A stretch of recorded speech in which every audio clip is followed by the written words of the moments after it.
Hello class, today we're going to look at chapter 12 to finish up our unit on the legislative branch.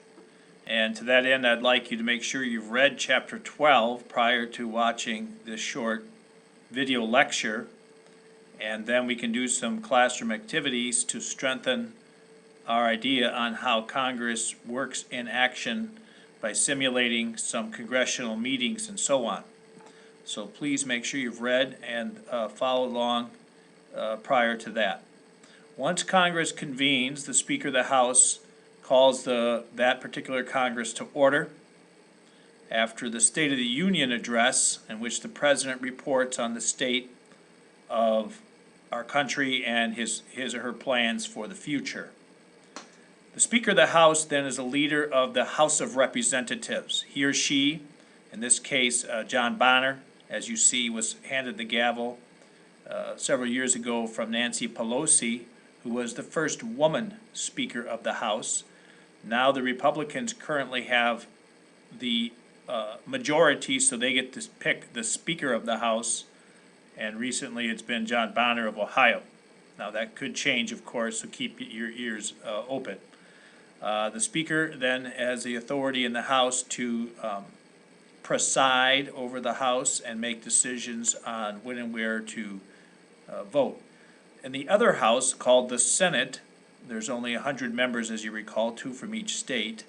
The President of the Senate is automatically the Vice President of the United States. So in the case of current, as a recording of this video, that would be Joe Biden.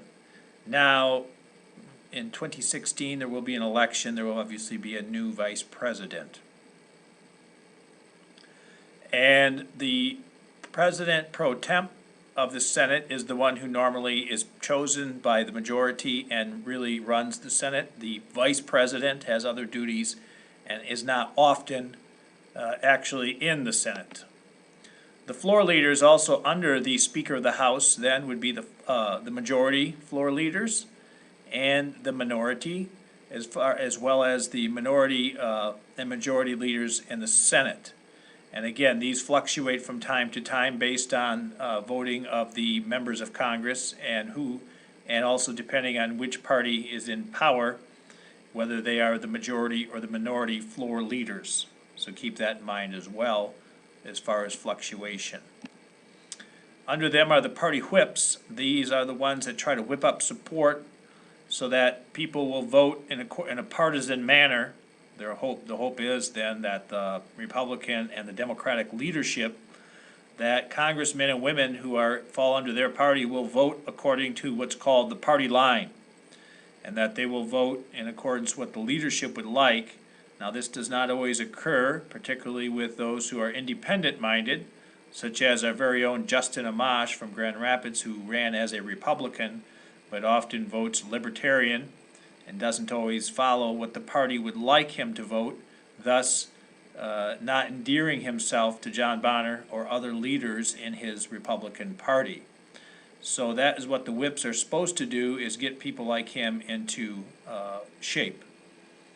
There are committees then, several committees, and it's very coveted to become a committee chairperson, because then you have the authority to investigate any bills that are hoping to pass in Congress, and your charge as a committee chairman, you can kill the bill by pigeonholing it, or you can also hear it and hold hearings, investigate it, and then bring it to the whole body to vote on it.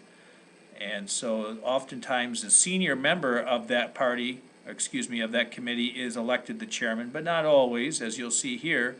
There's also sometimes a changing of the guard. Even our own John Dingell from the Detroit area was removed from a committee chairmanship because he's just too old and ineffective. So that does happen.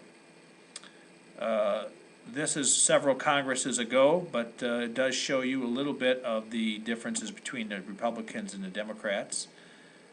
How does work get done then? There are several committees. Just like any large governing body, you have committee work. If there is a bill brought before the House that has to do with reforming education, obviously it would go to the Education Committee and they would investigate it or say it's a dumb idea and just it would drop right there. It would become pigeonholed. If it's something to do with the military, that would go before the Armed Services Committee, and they would investigate that bill to see if there's any merit to it, and so on. So the investigating and the work is done by committees. The Senate and the House have similar named committees for the most part, and the work is done in a similar fashion. The House Rules Committee sets the rules on how and when the bill will be debated and voted on. Sometimes there are joint committees, there are standing joint committees, and oftentimes there's temporary joint committees called conference committees. When a bill is passed in the House and a slightly different version is passed in the Senate, then it would go to what's called a conference committee to iron out the differences. A few members from the House and from the Senate would get together and go over the details. As Christians now, we believe that the Democratic Republic, this system of voting in leaders and they represent the authority of God, is much more desirable than a true democracy where every member of the country would get one vote on everything decided. First of all, that would be logistically impossible, but secondly, that would deny the fact that God has authority and that those in authority are answerable to God, and the powers then must obey God's law. How does a bill become a law? There is a handout that I'm going to give you in class that you can follow along, and a bill is just an idea that comes along, and then it gets put to one of the committees to investigate it. They will gather information, hold hearings, listen to lobbyists come before them and try to encourage or discourage the passage of it. And most 75% or more of these bills die in committee. They just never get moved on. They get pigeonholed or whatever. But occasionally, if it has a lot of support, the committee will investigate it and bring it back with a favorable recommendation to the entire Congress, and there will be a vote held, and maybe it'll become a law. But oftentimes they refuse to report it. Number two, that would be pigeonholing it, or they might change, the committee might change it a little bit, or even write their own bill. So once it gets through the committee, it gets scheduled for floor debate. It gets put on the calendar, and you can follow that at house.gov or senate.gov. You can track what's being debated that day on the floor of the Senate and the House. Any bill that makes it that far then would have a certain amount of time to be debated by each member.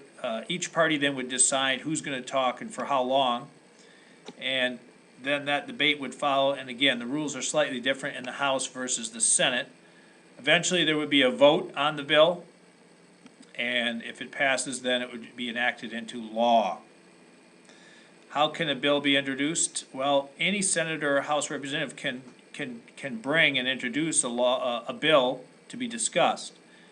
That's how things happen. You could, a lobbyist or a group, an interest group, oftentimes it's an interest group, which we studied earlier, would like a change in a law for their economic interests, and therefore they will push their legislator to introduce that bill. Now, if it gets killed right away, that's the end of that. Another thing is in the Senate, there's a possibility of a filibuster. In the Senate, you can talk longer during the debate. In fact, you can talk almost forever, and this can kill the bill that way as well. Now, filibuster can be overturned by a cloture, which I don't know if that has ever happened, but maybe once in a while.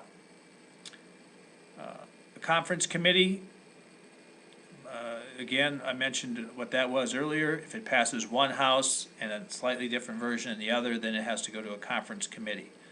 Well, once it passes both houses in identical wording, still not a law yet. It now needs to be signed by the president.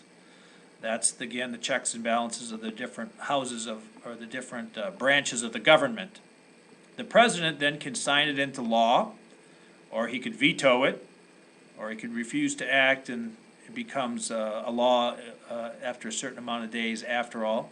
But at least then his name isn't on there if he disagrees with it.